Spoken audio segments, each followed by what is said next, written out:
Bienvenue sur Philosophie et Paix, un espace de calme et de réflexion pour nourrir l'âme. Aujourd'hui, nous réfléchissons à la force réside dans la douceur. Il y a des jours où tout semble fragile, où le monde paraît lourd et imprévisible. Et pourtant, au milieu de cette apparente vulnérabilité, on peut sentir une force discrète s'installer. Ce n'est pas une force qui frappe, qui impose ou qui écrase, mais une puissance silencieuse, douce, qui s'insinue dans chaque geste, chaque regard, chaque souffle. Elle ne cherche pas à dominer, ni à impressionner, mais elle existe avec une évidence presque imperceptible.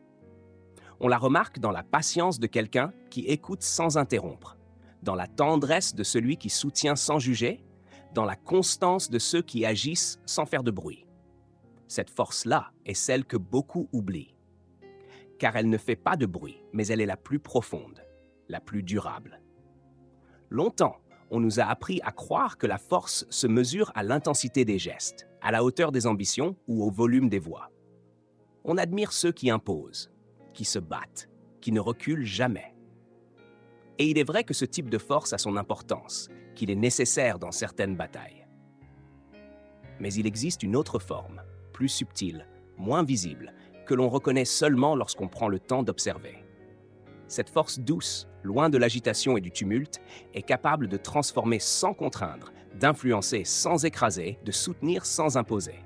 Elle se déploie dans la durée, silencieusement, mais son impact est durable, profond, presque imperceptible à ceux qui cherchent uniquement la démonstration spectaculaire. Au début, il est difficile de comprendre que la douceur puisse être puissante. On confond souvent douceur et faiblesse, lenteur et inefficacité. On croit qu'un geste lent est un geste inutile, qu'un mot mesuré n'a pas d'effet. Mais la douceur, lorsqu'elle est consciente et intentionnelle, possède une densité que la violence n'atteint jamais. Elle exige un courage discret, une maîtrise de soi qui ne s'affiche pas, mais se vit. S'asseoir dans le silence, attendre, écouter avec attention, soutenir sans intervenir. Ces actes paraissent anodins, mais ils portent en eux une force que rien d'autre ne peut reproduire. Cette force douce se révèle aussi dans la manière de traverser la vie. On y fait face avec patience, non par inertie, mais par un engagement silencieux. Chaque décision prise avec discernement, chaque parole prononcée avec attention, chaque geste fait sans attente de retour, constitue une expression de cette force. Elle ne se mesure pas, ne se compare pas, elle se ressent. Elle transforme l'atmosphère autour de soi, crée un espace de confiance et de sécurité et invite les autres à s'ouvrir sans crainte. Là où la force brutale impose, la douceur attire, elle fédère, elle nourrit, elle soutient. Il existe un paradoxe fascinant dans cette idée. Plus la douceur est vraie, plus elle est puissante. Et plus elle est puissante, plus elle reste douce. On pourrait s'attendre à ce que le pouvoir exige la domination. Mais ici, le pouvoir naît de l'équilibre, de la maîtrise silencieuse, de la patience infinie. Il ne s'agit pas d'user de la force pour imposer une volonté, mais de permettre aux situations et aux personnes de s'épanouir dans un cadre sécurisé et respectueux. C'est une force qui ne détruit pas, mais qui construit, qui ne contraint pas, mais guide, qui ne prend pas, mais offre. On la trouve dans les gestes du quotidien, dans les petites choses que l'on ignore souvent. La main qui relève doucement quelqu'un qui tombe, le regard qui accompagne sans juger, la voix qui rassure sans élever le ton. Ces manifestations de douceur nécessitent une vigilance intérieure et une constance qui ne sont pas visibles de l'extérieur. Elles demandent une force morale, une stabilité émotionnelle, une capacité à rester présent malgré le tumulte, malgré la fatigue, malgré la peur.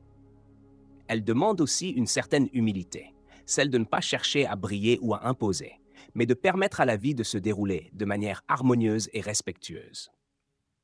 La douceur se conjugue avec la patience. Elle sait attendre sans pression, comprendre sans jugement, soutenir sans contrôle. Dans chaque geste, dans chaque parole, elle apporte un équilibre subtil. Elle ne transforme pas par la force de l'évidence, mais par la force de la constance. Elle enseigne que l'impact réel ne réside pas dans le spectaculaire, mais dans la régularité des petites attentions. Une parole juste dite au bon moment, un silence respectueux, un geste discret peuvent avoir des effets bien plus puissants qu'une démonstration bruyante de force. À mesure que l'on comprend cette dynamique, on remarque que cette force douce influence aussi la manière dont on se perçoit soi-même. On apprend à être patient avec soi, à se traiter avec bienveillance, à accepter ses limites sans les subir. La douceur envers soi-même devient une force intérieure qui soutient, qui stabilise, qui guide. Elle permet de se relever après les échecs, de continuer à avancer sans s'écraser sous le poids des attentes ou de la pression. Elle crée une résilience calme, qui n'a pas besoin d'être affichée, mais qui existe avec constance. La force qui réside dans la douceur se reflète aussi dans les relations avec les autres. Elle permet de créer des liens authentiques, basés sur le respect et la compréhension, plutôt que sur la peur ou la manipulation. Elle enseigne l'écoute, la présence, le soutien discret mais constant. Elle incite à reconnaître la valeur de l'autre sans chercher à la contrôler, à permettre aux personnes autour de soi de s'épanouir dans leur propre rythme. Cette force subtile transforme l'environnement social, crée un espace de confiance où chacun peut exister pleinement. Ce n'est pas une force qui se fatigue facilement, car elle repose sur l'équilibre intérieur. Elle demande une attention constante, une conscience de soi, mais elle ne s'épuise pas dans la démonstration ou l'effort spectaculaire. Elle se nourrit de petites réussites silencieuses, de gestes répétés, de paroles mesurées. Elle se déploie lentement, mais avec une profondeur que rien d'autre ne peut atteindre. Ceux qui l'expérimentent comprennent que la puissance réelle n'est pas dans l'agitation, mais dans la stabilité, dans la constance, dans la maîtrise douce de soi et de son environnement.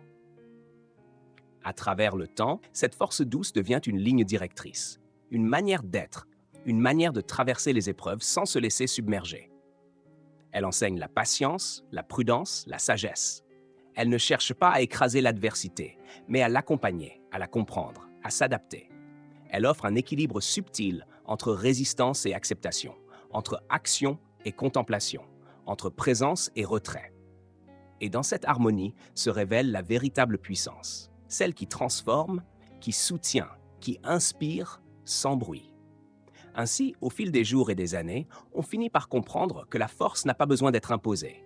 Elle peut exister dans le calme, dans le silence, dans les gestes simples et constants. La douceur devient un levier, un outil de transformation, un mode de vie. Elle enseigne que l'impact durable ne réside pas dans la démonstration spectaculaire, mais dans la constance et l'attention, dans la capacité à rester soi-même, tout en influençant positivement le monde autour. Cette force silencieuse, cette douceur constante, devient alors une véritable source de pouvoir intérieur, d'équilibre et de paix durable. Merci d'avoir regardé ce moment avec nous. Si cette vidéo vous a apporté un peu de sérénité, n'oubliez pas de liker et de vous abonner à Philosophie et Paix pour ne manquer aucune réflexion. À très bientôt pour une nouvelle vidéo apaisante.